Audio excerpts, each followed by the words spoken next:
Salut à tous, c'est Eddie. Alors aujourd'hui on se retrouve pour les mini-séries Luminar 4 et aujourd'hui je vais vous montrer comment faire votre masque de luminosité manuellement. Et à partir de ce masque de luminosité là, vous avez la possibilité aussi de faire un masque de sélection plus précis si vous le souhaitez. Alors vous êtes prêts, on y va, c'est parti. Alors pour commencer, ce que je vais faire c'est développer cette petite photo. Et là pour gagner du temps comme à l'habitude, comme je l'ai fait aussi hier, j'ai poussé un peu mon accent, juste un peu comme ça. J'ai appuyé sur la touche J pour mettre un petit peu l'écrêtage pour voir si tout se passe bien. Ce que je vais faire c'est baisser un peu mes hautes lumières. Voilà, au niveau de là, ici, juste un peu comme ceci. Voilà, et je vais un petit peu déboucher quand même mes ombres pour que le premier plan soit pas trop mal. Je vais aller un peu dans les réglages avancés aussi. Je vais avancer un peu mon point blanc, juste un peu comme ça, voilà. Et je vais ramener aussi mon point noir, juste comme ceci. Voilà. Là, ici, vous avez un petit peu une petite zone bouchée, mais c'est du pur noir, il n'y a aucun souci. On va appuyer sur la touche J, voilà, juste un petit peu comme ceci. À savoir qu'en mode développement, au niveau de l'outil lumière, soyez prudent bien entendu parce que bon, avec l'outil lumière, vous allez interagir sur tous les pixels de l'image, d'accord? Et si vous agissez sur toute l'image dans le module développement dès le départ, ce qui va se passer, c'est qu'après, au niveau des ajustements locaux, si vous allez vouloir aller un peu plus loin dans votre développement, ça va être surdéveloppé. Donc faites toujours attention au niveau du développement d'être un petit peu plus sobre pour pouvoir après rajouter encore quelque chose si vous avez des choses à faire avec vos outils, etc. Voilà. Ce que nous allons faire aussi, je vais aller directement dans les contrastes avancés quand même. Je ne vais pas utiliser le contraste intelligent, je vais plutôt utiliser ici ce qu'on appelle le contraste avancé. Bon là en l'occurrence, je vais peut-être utiliser le 15 comme ceci. Au niveau des tons moyens, je vais être relativement bien aussi, je vais faire cela, voilà. Là, vous allez soit ramener vers les hautes lumières, là, soit vers les ombres, hein, d'accord, on est bien d'accord. Au niveau des contrastes d'ombre, regardez, hop, j'ai rajouté un peu de contraste d'ombre, ça va être pas mal non plus, voilà. Voilà, je vais un peu jouer un peu avec tout cela. C'est vrai que c'est pas trop mal, voilà, juste un peu comme ça. Regardez la petite différence avec le contraste avancé, on a le avant et le après. Vous voyez, c'est super sympa. On a rajouté quelque chose de pas trop mal. Bon, bien entendu, ici, on va prendre une balance des blancs, on va dire peut-être nuageux. Voilà, ça va un peu réchauffer l'image. J'aime bien cet aspect-là du preset nuageux dans Luminar 4. Et regardez la petite différence entre le avant et le après. Vous voyez, c'est assez significatif. En quelques clics, on a fait quand même quelque chose de pas trop mal. Voilà. Maintenant, je vais vous expliquer le petit truc comment faire un masque de luminosité manuellement. Voilà. Alors, on va aller dans le calque, dans la section calque. Vous allez faire le petit plus, vous allez faire ajouter un nouveau calque de réglage. Voilà. Une fois que vous avez rajouté un nouveau calque de réglage, vous allez aller dans l'outil de base. Ok? Ce qui va se passer, c'est que là, on va utiliser l'outil lumière pour faire un masque de luminosité et on va utiliser éventuellement la conversion noir et blanc ou l'outil couleur. C'est selon le choix. Hein. Conversion noir et blanc, ça va vous convertir directement votre image en noir et blanc. Ou vous utilisez la couleur, vous désaturez à fond, juste un peu comme ceci. Et là, vous voyez, vous avez un petit peu la première ébauche d'un masque de luminosité. Là, ce qu'on va faire, regardez, je vais jouer avec mes hautes lumières, je vais les booster à fond. Mes ombres, pareil. Mes blancs, pareil, à fond. Et mes noirs, pareil, mais en négatif, hein, d'accord? Vous voyez qu'on va se concentrer un petit peu plus sur les hautes lumières. Et si vous bougez votre curseur d'exposition, vous voyez que vous allez pouvoir jouer avec les points lumineux. Si vous mettez votre curseur d'exposition à 0, ce qui va se passer, la luminosité va être réduite vraiment au maximum. Mais vous allez commencer à voir quand même quelques zones de lumière, d'accord? Et si vous poussez la luminosité, ce qui va se passer, votre histogramme, vous voyez, se déplace tout doucement vers la zone du point blanc. C'est-à-dire qu'il faut savoir que la luminosité part du point 0 au point 255, d'accord? Ça, vous le savez déjà. Ce qui veut dire par là que, en fait, cette luminosité-là a la valeur 0, c'est-à-dire c'est le noir absolu, et la valeur 255, c'est le blanc absolu, d'accord? Et grâce à cela, cette petite astuce, vous allez voir, avec ce petit curseur d'exposition, plus vous allez aller vers la droite, et plus vous allez voir les hautes lumières qui vont apparaître dans ce masque noir et blanc. Vous le voyez ici, d'accord? Donc ce qui veut dire que toutes ces zones blanches là qui sont là vont être affectées dans votre masque, et forcément tout ce qui est sombre ne sera pas affecté, et les zones grises seront affectées à moitié, d'accord? Voilà. Et là, si vous allez carrément là-dessus vers la droite, Vous voyez, ça se passe comme ça. Ensuite, si vous voulez affiner votre masque, vous pouvez jouer aussi avec le contraste intelligent. Voilà, à 100 ou moins 100, simplement possible. Ça peut vous affiner un peu la zone. Voilà. Et ça, il s'agit des hautes lumières. Si vous voulez émuler un masque des ombres, vous allez prendre votre courbe qui est là. Hop. Vous allez l'inverser. Juste un peu comme ça. Et là, ce qui va se passer, vous allez tomber sur les zones d'ombre. Parce que là, en fait, la sélection en blanc va sélectionner les zones d'ombre. Ok? D'accord? Grâce à cette courbe. On a inversé la courbe. Alors là, à ce moment-là, ce qui va se passer, on va baisser le curseur d'exposition. Ce qui va se passer, vous allez avoir toutes les zones d'ombre qui vont être sélectionnées en blanc. La sélection ici sera un petit peu grossière au niveau de l'exposition. Et puis, vous allez partir vers la droite. Ce qui va se passer, eh ben, ça va chasser les hautes lumières et ça va faire apparaître les ombres. Vous voyez? Et là, vous voyez, vous pouvez un peu faire une sélection un petit peu plus précise au niveau des ombres, au niveau de la luminosité. Vous voyez? Là, c'est le minimum. Vous voyez? Juste un peu comme ceci. On va jouer toujours avec tous ces points lumineux. Et vous pouvez jouer, bien entendu, toujours avec le contraste intelligent. Voilà. Il faut bien que vous compreniez la base. Hein. Ensuite, on a les tons moyens. Bon, les tons moyens, on peut les sélectionner aussi dans notre masque luminosité. On peut les émuler. Là, vous allez prendre le premier point de la courbe qui sera juste ici. Et si vous regardez votre histogramme, c'est toujours simple, hein, regardez. Si je me mets ici, juste au milieu, là, on est au niveau des tons moyens. D'accord? Pour faire des masques de luminosité au niveau des tons moyens, bah, c'est très simple. Regardez vers les tons clairs. Et si vous inversez, vous allez jouer avec les ombres.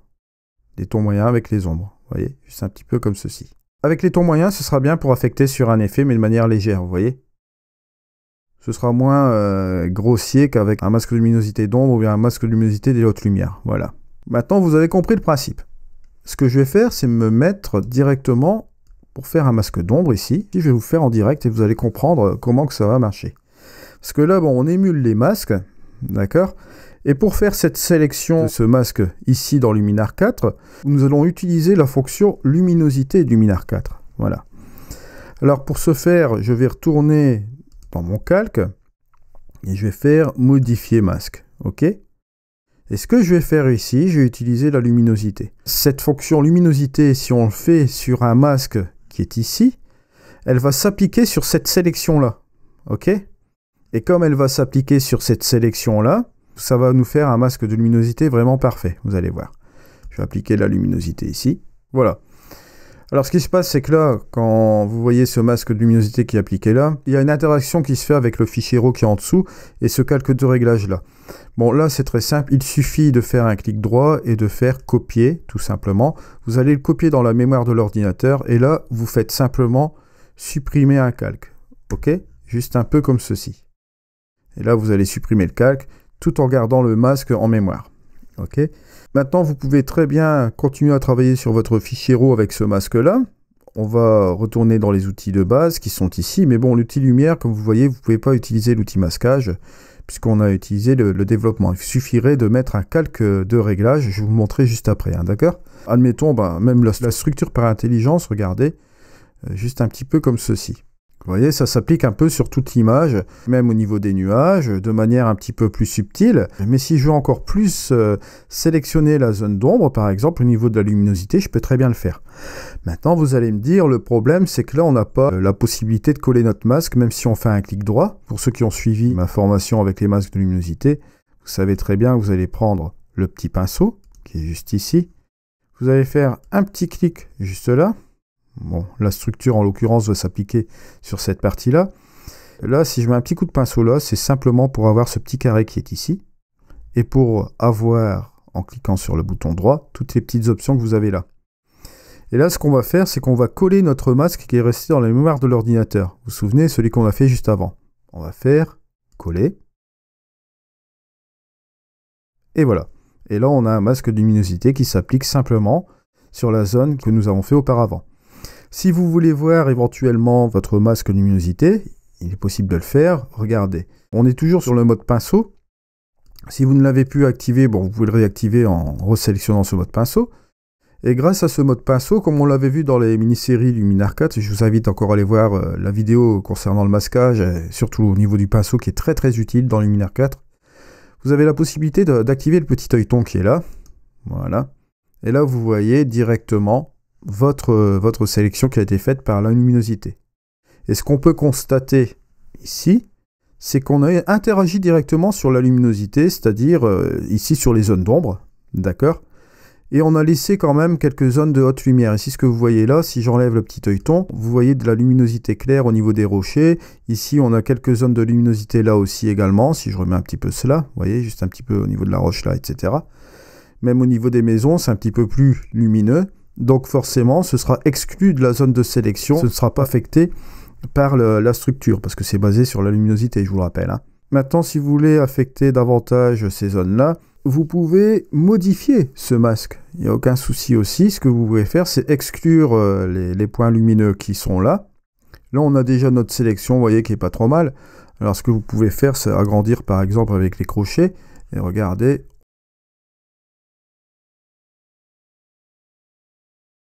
Vous allez voir, hop, si je fais ça, vous voyez, il y a plus de structures qui est affectée là aussi également.